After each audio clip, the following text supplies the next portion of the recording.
बच्चन साहब के सामने तू जब हॉट सीट पे बैठी, नर्वस हुई थी या नहीं हुई थी? बिल्कुल नहीं। बिल्कुल नहीं, क्यों? क्योंकि सर देखो, लास्ट ईयर भी गई थी मैं। अब वहाँ पे फेस टू फेस तो नहीं बैठे थे, पर इधर से उधर तक मेरी सीट जो थी ना, ऐसी थी कि मुझे सर का चेहरा दिख रहा था। और सर क्या है कि मुझे ना किसी से भी बात कर लेती हूँ, मुझे डर नहीं लगता। वैसे तो नहीं लगता कभी। बच्चन साहब का डर उस टाइम भी नहीं लगा था और इस बार भी नहीं लगा तुझे, लेकिन वो कोशिश करते हैं कि आप नर्वस ना हो, वो ऐसा हाँ, वो माहौल तो बनाते ऐसे हैं। कोशिश करते कि ताकि मैं नर्वस ना हो, इसलिए तो एकदम कैजुअल कपड़े पहन के आते कि हाँ एकदम ऐसे फ्रेंडली होके आएंगे। क्योंकि ऐसे सूट वूट में लोग तो डर जाएंगे, अरे सूट वूट में थोड़ा सीरियस हो जाते हैं, इसलिए सर कैजुअल में आए, कैजुअल कपड़ों में, ताकि एकदम फ्रेंडली रहे, सब लोग डरे ना उनसे। हमारी क्लास में पता है क्या करते हैं बच्चे, कोई एक दो लेक्चर होने के बाद ही थक जाते, तो और ये सर 80 इयर्स के और वो इतना बिना थके एकदम पूरा दिन चलाते हैं। मैंने उनको बैक स्टेज पे भी पूछा था कि सर क्या आपको थकान नहीं होती, आप इतना सब करते हो एक दो दिन में, और हमें तो सिर्फ केबीसी का ही पता है, बाकी सारा रूटीन तो पता ही नहीं है आप क्या क्या करते हो, है ना। तो जवाब क्या था उनका? तो उन्होंने नमस्कार, बोला, मैं दिनेश, विशेष विद दिनेश यूट्यूब चैनल में आपका स्वागत है। मैं अहमदाबाद के चांदखेड़ा एरिया में आया हूँ। यहाँ बच्चन जी भी है हमारे साथ में, आप देख रहे हैं। और इसको तो आपने देखा है केबीसी में, सुरभि त्रिपाठी। आज पूरे देश में लोग उनको पहचानते हैं, नाम से पहचानते हैं। केबीसी में हमने सुरभि को देखा है। बच्चन साहब खुद आए, जो जूनियर बच्चन है, उनसे भी बात करेंगे। ये सोसाइटी के लोग सब इकट्ठे हो गए हैं। बच्चन, गुजरात के जो हमारे बच्चन है, वो खुद सुरभि को शुभकामनाएं देने उनके घर आए, मैं भी आया हूँ। सबको प्राउड फील होगा क्योंकि इनकी लड़की है सुरभि, सिर्फ दीपक त्रिपाठी की लड़की नहीं है। ये सोसाइटी वालों को भी इतनी खुशी होगी, तो हम बातें करेंगे। तो वो बहुत मायने रखता है हमारे लिए, और मेन वो महिलाओं के लिए इम्प्रेशन है। बिल्कुल अच्छी तरह से इन्होंने बहुत बहुत इसको मुबारकबाद की, ये आगे और तरक्की कर हमारे लिए और हमारे जो बच्चे हैं छोटे, उनके लिए अच्छा आदर्श साबित हो। ओके। बहुत अच्छा लगा हमको, जो हॉट सीट पर लास्ट टाइम हमने जो देखा था ना, इससे भी एक बार हॉट सीट पर हमने वो देखा टीवी पे, तो हमको बहुत अच्छा लगा कि सोसाइटी के लिए एक गौरव है। इन्हें इसको बड़े एक जिस तरह त्यौहार का उत्सव होता है ना, उस तरह से लेकर के पूरी सोसाइटी ने उसको एंजॉय किया, और पूरा सोसाइटी के हर एक सदस्य ये चाहते थे कि सुरभि ज़्यादा से ज़्यादा वहाँ से बच्चन साहब के पास बैठ कर के कुछ गेन करे। और हमें बहुत गर्व है कि उसने धरती क्रिस्टल सोसाइटी अहमदाबाद का नाम रोशन किया है। तो सुरभि के घर में मैं जाऊंगा, सुरभि से बैठ के बात करने वाला हूँ, क्योंकि सुरभि को बैठ के बात करने की आदत है। बच्चन साहब के सामने हॉट सीट पे बैठी थी, मेरे सामने बैठेगी, लेकिन वो नॉर्मल सीट होगी, लेकिन एक बार बैठ के बात करेंगे।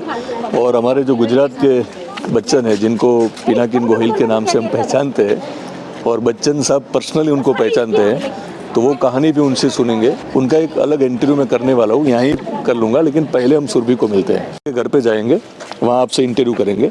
आपके पिताजी दीपक जी भी यहाँ हैं। दीपक जी, आपके घर पहले हम जाएंगे, तो वहाँ आपकी जो नॉर्मल सीट है, वहाँ बैठ के हम बात करने वाले हैं। नमस्कार देवियों और सज्जनों, मेरे सामने हॉट सीट पे बैठी है अहमदाबाद की सुरभि त्रिपाठी। सुरभि जी, हमारे इस शो में आपका स्वागत करता हूँ। Thank you. मित्रों, मैंने कोशिश की बच्चन साहब की आवाज़ निकालने की, लेकिन बच्चन है, उनकी आवाज़ मैं निकाल नहीं सकता। उनकी राह पे हम चल सकते हैं। स्क्रीन पे जो देख रहे हैं आप टीवी में, तो ये सीन वो है जो ये इस घड़ी के लिए काफ़ी इन फैमिली ने मेहनत की थी। सुरभि ने भी काफ़ी मेहनत की थी। बच्चन साहब उनको एक मेडल पहना रहे, जो भी इन्होंने पहना है। तो ये स्टोरी कैसे शुरू हुई, कौन बनेगा करोड़पति में जाने की, कैसे पहुँचे, वो सब बात करेंगे सुरभि त्रिपाठी से। तो ये मोमेंट के बारे में सुरभि बताइए, ये आप कैसा फील कर रहे थे उस टाइम जब खुद अमिताभ बच्चन आपको कौन बनेगा करोड़पति का मेडल पहना रहे थे? बहुत अच्छा। मुझे तो जाते वक्त भी बुरा नहीं लगा, आते वक्त भी बुरा नहीं लगा। मतलब आते वक्त किसको बुरा लगेगा। तो वो जब मेडल पहना रहे थे, मुझे लगा कि वो मुझे हाथ में मेडल देंगे तो मैं अब खुद पहनूंगी। फिर वो पहना रहे थे, ऐसा हुआ था। पहले तो मुझे पता ही नहीं था कि अभी जाना है, तो मैं बाद में ऐसे बाय बाय करते हुए सबको जा रही थी। मुझे हॉट सीट पे आने पे भी पता ही नहीं चला था कि हॉट सीट पे आ गई, मैं हॉट सीट पे आ गई। मेरे बाजू वाले, अरे सुरभि हॉट सीट पे ही है, तो फिर गई मैं हॉट सीट पे। तो सुरभि, हॉट सीट पे जाने की जो आपकी सफर है वो ऐसी आसान नहीं थी। बिल्कुल नहीं। काफी सालों से आप मेहनत कर रही थी। सुरभि, हम आपके घर में बैठे हैं, अहमदाबाद का आपका जो घर है उसमें बैठे हैं। यही टीवी सेट था, आप 7 साल की थी तब यहाँ खड़ी थी और एक शो देख रही थी। वो क्या पूरा वाक्य था, बताइए। वो शो का नाम था क्यों उठे दिल छोड़ा है। वो शो है ना तब आता था, तो उसके बाद ही केबीसी चालू होता था उस शो के बाद। तो वो शो मैं देखती थी, मैं और मेरे पापा देखते थे और मम्मी भी देखती थी। तो वहाँ पे हम लोग बैठ के देख रहे थे, मैं यहाँ खड़ी हुई थी और वहाँ एक केबीसी की ऐड आई थी जिसमें बोले थे कि 8 से 15 साल के बीच के बच्चों को अप्लाई करना है, डेली क्विज खेलना है। तो वो क्विज खेलना होता है, पर मैं तो तब थी 7 साल की। तो मैंने पापा को बोला कि पापा मुझे भी जाना है हॉट सीट पे, अप्लाई करो। पापा ने बोला कि अभी तो तू 7 साल की, 1 साल रुक जा। तो मैंने बोला नहीं, फिर भी पापा एक बार तो ट्राई कर लो ना, चाहे पता हो जाए। तो तब पापा ने बोला था कि हाँ चलो मैं हो जाएगी, सिलेक्ट हो जाएगी, ऐसा बोला था पापा ने। और बात ही अलग हो गई थी, मतलब पापा ने मजाक में ही बोल दिया था और सही में हो गया अभी। तुझे मना लिया था उस टाइम क्योंकि उनको पता था नहीं होने वाला था उस टाइम। हाँ, लेकिन छोटी थी ना, 2022 में हो गया और अब बच्चन साहब को मिलती है, हॉट सीट पे बैठती है और 6,40,000 जीत भी जाती है। लेकिन पहली बार कब कोशिश की थी, क्योंकि लोगों को शायद मालूम ना हो तो बता दे कि पहली बार आप पहुंची थी लेकिन हॉट सीट तक नहीं पहुंची थी। पहली बार तो 2021 में की थी जब मैं 8 साल की थी। क्योंकि तब हुआ क्या था, मेरे पापा ने सोचा चलो, मेरे पापा ने नहीं सोचा, मैंने बोला कि अभी तो मैं 7 साल की हूँ, तो अभी सोचते मतलब मैं तो अभी 7 साल की नहीं, सॉरी 8 साल की हूँ ना। तो मैंने बताया कि अभी मैं 8 साल की, तो पापा ने सोचा चलो इस बार केबीसी में ट्राई करते हैं। तो इसलिए फिर पापा ने ट्राई कराया मुझसे और मैंने भी ट्राई किया, अच्छे से खेला और पढ़ा पापा से और वो सब किया। उसके बाद मैं सिलेक्ट हो गई और फिर ऑनलाइन ऑडिशन हुआ, उसमें मस्ती की मैंने। लास्ट सीजन की बात कर रहे हैं ना, लास्ट 2021 की। ओके, तो वहाँ हॉट सीट तक नहीं पहुंची थी तो? नहीं, तब मैं हॉट सीट पे नहीं पहुंची थी। ओके, तब मैं सिर्फ फास्टर फिंगर फर्स्ट खेला था। ओके, डिटेल में आपके फादर से मैं ये पूछने वाला हूँ, लेकिन इस बार जब आप हॉट सीट पर पहुंच गए तो उस टाइम आपके माइंड में क्या चल रहा था, कितनी खुशी थी? अरे सर, बहुत ही खुशी हो गई थी, पर है ना पहले मुझे जब हॉट सीट पे आके बैठी थोड़ा सा दुख भी हुआ। कौन, कैसा दुख हुआ और क्यों हुआ? अरे सर देखो, अब हमारा जो भी हॉट सीट पे आता है, अब उसका तो काम खत्म हो गया, तो वो तो जाएगा ना घर। इसलिए हमें भी तो, मैं अब हॉट सीट पे आ गई, मतलब मुझे तो जाना ही पड़ेगा घर अब मैं क्या रुकूंगी वहाँ पे। तो इसलिए मैं थोड़ा दुखी हुई, अरे यार पहले ही जाना पड़ेगा थोड़ा सा।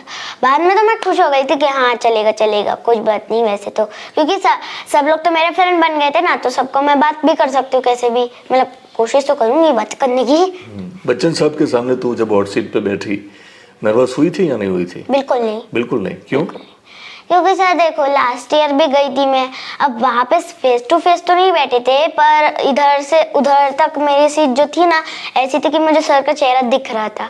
और सर क्या है कि मुझे ना किसी से भी बात कर लेती हूँ, मुझे डर नहीं लगता, वैसे तो नहीं लगता कभी। बच्चन साहब का डर उस टाइम भी नहीं लगा था और इस बार भी नहीं लगा तुझे, लेकिन वो कोशिश करते हैं कि आप नर्वस ना हो, वो ऐसा हाँ, वो माहौल तो बनाते ऐसे हैं। कोशिश करते कि ताकि मैं नर्वस ना हो, इसलिए तो एकदम कैजुअल कपड़े पहन के आते कि हाँ एकदम ऐसे फ्रेंडली होके आएंगे।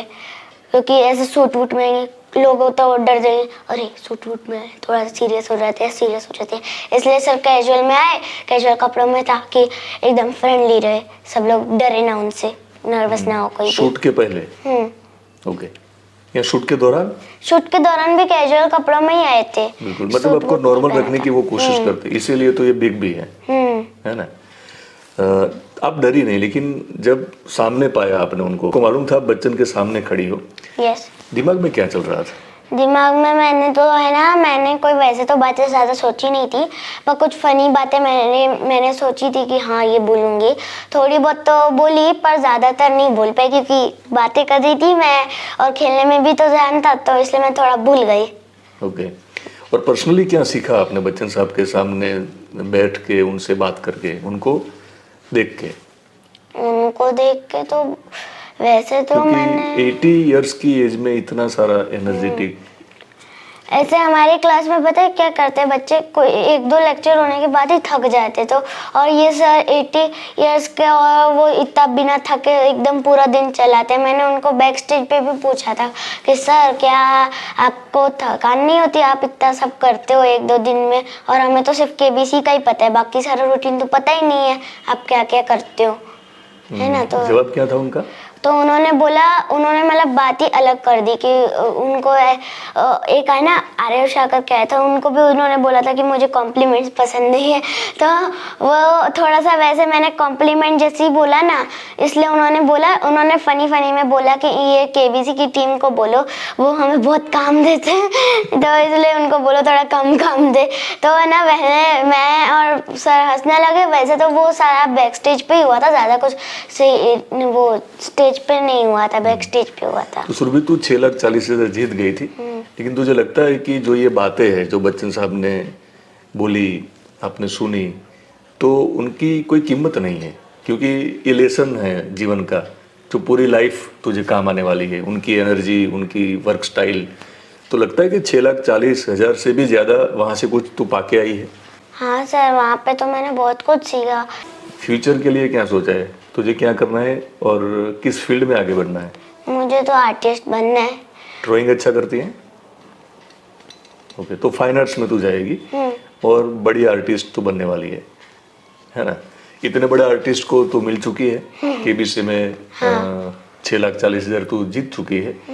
देश के लोगों का दिल तूने जीता है और फ्यूचर में जो आपने कामना की है वो पूर्ण हो। मैं भी भगवान को रिक्वेस्ट करूँगा कि बड़ी होके आप आर्टिस्ट बनो, और अगर उस टाइम आपको टाइम मिले तो मुझे इंटरव्यू फिर से देना। ओके, है ना। Thank you, congratulation. बताइए ये कहानी कैसे शुरू होती है, क्योंकि हम तो केबीसी में इस बार सुरभि को देखते हैं, लेकिन मुझे लगता है ये ऐसे होता नहीं है, कहानी कहीं से शुरू होती है। बताइए कैसे शुरू हुई थी?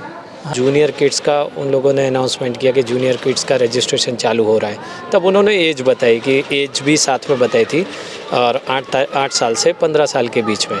अब सुरभि जब हम घर पे देख रहे थे तो सुरभि मेरे पास आई, पापा मेरे को केबीसी में जाना है, हॉट सीट में जाना है, बच्चन सर से बात करनी है, ऐसा। और सुरभि की एज उस समय 2020 में जब वो बताया था ऐड, तब 7 साल की थी। वो एज क्राइटेरिया में सेट नहीं हो रही थी। तो मैंने बोला कि तुम्हारी तो एज क्राइटेरिया सेट नहीं हो रहा है, कैसे करेंगे? तो बोले फिर भी बच्चे तो बच्चे ही होते हैं, अपना जिद पकड़ते हैं या ऐसा कुछ अलग तरीके से प्रेशर करते हैं। तो वो बोले कि कोई बात नहीं, तो ट्राई तो करो, शायद हो जाए, ऐसा। तो फिर मैंने उसकी बात वहीं पर ध्यान रखी और बोला कि नहीं कभी न कभी तुमको हॉट सीट पे हम लेके जाएंगे, ऐसा ट्राई करेंगे। तो उस साल तो रहने दिया, और मैंने और भी अच्छी तरीके से केबीसी के बारे में सोचना चालू किया, रिसर्च करना चालू किया, और केबीसी के शो फॉलो करना चालू किया। और मैं खुद के लिए भी केबीसी के लिए ट्राई करते रहता था, ऐसा। तो वो पहले से ट्राई करता था और तब से और अच्छी तरीके से देखने लग गया। तो जब उसके बाद 2021 में फिर से केबीसी में ये ऐड आई जूनियर केबीसी की, तब उसकी एज आ गई थी कि एज क्राइटेरिया में सेट हो रही थी। तो फिर से हमने ट्राई की, फिर मतलब पहली बार हमने ट्राई किया सुरभि के लिए। तो ऐसे देखा जाए तो 2020 से सुरभि ने अपने माइंड में सोचा कि मेरे को जाना है, और 2022 में वो बच्चन सर के सामने बैठ सकी। अभी कितनी उम्र है? अभी 9 साल की है वो। तो उसके बाद 2020 में गई, फास्टेस्ट फिंगर फर्स्ट खेला, लेकिन अनफॉर्चुनेटली हॉट सीट पे नहीं आई। लेकिन उसका एक पॉजिटिवनेस बहुत अच्छी है और हंसती रहती है, और वो किसी प्रकार का मन में दुख नहीं रखती। तो हंसते हंसते गई थी और हंसते हंसते वापस आई। और कोशिश भी अभी चालू हाँ, मेरी खुद की भी कोशिश जारी है। सुरभि ने ओवरटेक कर दिया। हाँ, ओवरटेक कर दिया और मैं खुश हूँ। ये खुश है, लेकिन आप तो ज़्यादा खुश होगी क्योंकि आप सुरभि की माँ हो। हाँ, ये एक्चुअली दोनों ने कितनी मेहनत की है? मेहनत इनकी सबसे ज़्यादा है। एक्चुअली मेहनत ये करते हैं, लेकिन याद उसे रहता है, तो उसका फल उसको मिल गया है। मैं भी जब से कॉलेज में थी तब ये शो आया था फर्स्ट टाइम, तब से मैं ट्राई कर रही थी। लेकिन लास्ट 5 ईयर्स से मैंने छोड़ दिया था कि नहीं, अब हमारा नंबर नहीं आने वाला है। पर लकीली वो शायद इन पे ट्रांसफ़र हो गया, तो ये तब से ट्राई कर रहे हैं। फिर इनका मतलब अभी तक तो हुआ नहीं, लेकिन मेरी बेटी 2 बार लकी हो गई कि बच्चन सर के सामने जाकर आ गई। मेरी छोरे से कम नहीं है। बिल्कुल। भी ने आपका नाम रोशन किया है। यस, अब आप छीना तान के चल सकते हैं, ऊंचा सर रख के चल सकते हैं। Definitely. Thank you very much. और फिर से एक बार थैंक यू वेरी मच बोलता हूँ, समय निकाला है आपने। Thank you. ये वीडियो अगर आपको पसंद आया है तो आप लाइक करना और हमारे यूट्यूब चैनल को सब्सक्राइब करना।